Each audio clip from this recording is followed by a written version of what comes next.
Salam millət. Şikayətlərimiz, tənqidlərimiz, etirazlarımız boşa çıxmadı. Fayda verdi.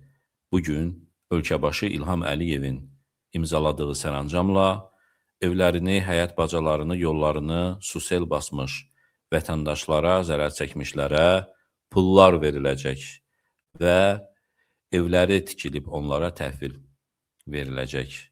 Bugün 28 aprel tarixli Əliyevin imzaladığı sərəncamda belə deyilir. Hansı qurumlara o pullar verilib və əziz zərər çəkmiş vətəndaşlar, işi elə-belə axarına buraxmayın. Bu pulları gedin, indi adlarını sadalayacağım qurumlardan istəyin, işin üstündə dayanın, imkan verməyin ki, bu nazirliklər, idarələr sizə ayrılmış bu pulları yesinlər. Xahiş edirəm, videonu da sona qədər izləyin, bəyənin, paylaşın ki, daha çox insan izləsin. Azad Söz kanalına abunə deyilsinizsə, abunə olun ki, sizdən gizlədilən gerçəklərdən vaxtında xəbərdar olasınız. Bəli, mən şişirdərək bu sözləri işlətmirəm. Bizim etirazlarımız, tənqidlərimiz ərşə çıxmışdı. Nəticəsində Əliyev, Azərbaycan hakimiyyəti məcbur olub xalqa bu pulları verəcək. Bəs biz nələr danışmışdıq? Diqqət ekrana, baxın dəyərli dostlar, vaxtında işin üstündə dayandıq, axıra kimi getdik, təkcə bu problemi işıqlandırmadıq biz. Azərbaycan saytları da yazdılar, göstərdilər, bu başqa bir şeydir. Amma işin üstündə dayanıb, axıra kimi getmək, tənqid etmək, bu bizim işimiz oldu.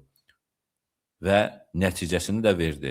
Etirazlar yaranmışdı. İcra hakimiyyətlərinin qarşısında gedin, etiraz edin. Kimlər çağırış edirdi?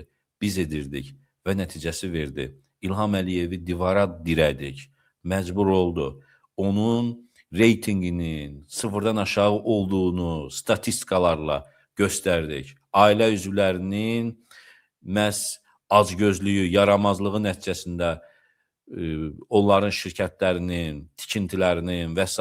ucbatından, kanalizasiya pullarının yeyilməsindən, vəzifəlilərin öz kabinetlərində itib, ölüb batmasını biz yayımladıq. Biz sadəcə şəkil paylaşmırdıq, biz yumorik videolar paylaşmırdıq Bakıdan. Biz işə ciddi yanaşırdıq və bu yanaşma da nəticə verdi və Əliyev məcbur olub məhz xalqa bu pulu ödəyəcək. Amma yenə deyirəm, işi elə-belə axarına buraxmayın, işin üstündə dayanın, imkan verməyin ki, bu pullar yeyilsin nazirlər, məmurlar tərəfindən və yaxud da ki, at-qat pul kimi yenə Əliyevin ailəsinin cibinə göndərilsin. Xeyr.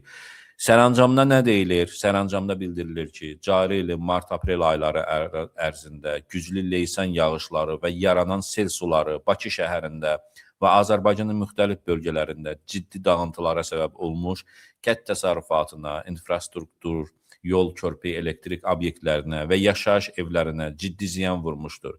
Aidiyyəti dövlət qurumları tərəfindən mövcud vəziyyətin təhlili aparılaraq, operativ və təxirə salınmaz tədbirlər nəticəsində fəsadların aradan qaldırılması istiqamətində əməli işlər görülmüş, yalan deyirlər, heç bir ciddi əməli iş görməmişdilər.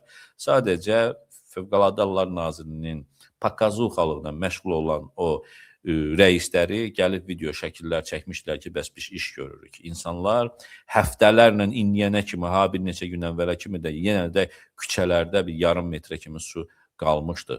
O ara deməli, məhəllə küçələrini nəzərdə tuturam. Fövqəladə Hallar Naziri hələ də ölmüşdü. Amma çox təəssüf ki, Fövqəladə Hallar Nazirliyinə indi də pul ayrılıb. İndi sadalayacağım kimə nə qədər pul ayrılıb ki, vətəndaşlar da o qurumlara üst tutsunlar və boşuna buraxmasınlar işlərini. Sərəncama əsasən Bakı şəhərində və Azərbaycanın müxtəlif bölgələrində güclü leysan yağışları və yaranan sel suları nəticəsində dəymiş zərərin fəsadları aradan qaldırılması istiqamətində görülən işlərin davamlılığının təmin edilməsi, habelə gələcəkdə analoji halların təkrarlanmaması üçün bu sərəncama əlavədən nəzərdə tutulan tədbirlərin həyata keçirilməsi üçün ümumilikdə 85 milyon manat pul ayrılmışdır. O cümlədən Azərbaycan Respublikasının Fövqəladə Hallar Nazirliyinə 8 milyon 876 min manat pul ayrılmışdır. Eyni zamanda Bakı şəhər icra hakimiyyətinə